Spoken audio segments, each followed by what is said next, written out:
We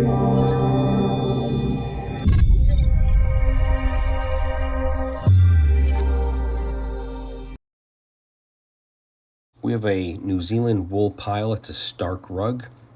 We're going to pour some soup on it. We want to get some of the solids. A designer asked us to test this. This is the best thing we could think of for something with solids. And they want to see how you scoop the solids off of the rug. Now, this was treated with the New Dimensions fabric protection. You can see the liquid of the soup is rolling right off.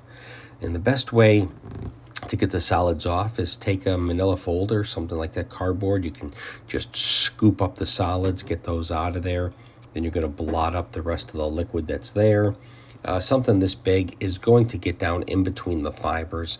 I mean, it's porous, the weave, the way they make the construction of the rug. So it's going to get down in there. You can spot clean this. You're probably going to have it vacuumed out. But as you can see, the spot cleaner is taking it off the surface.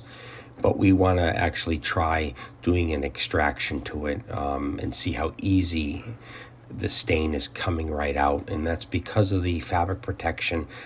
The rug doesn't really have enough lanolin in it to protect it on its own, so the New Dimension fabric protection really boosts that protection, keeps your investment lasting longer, keeping it clean much longer. So please remember New Dimension cleaning and protection for your fine fabrics. Thank you so much, and please subscribe.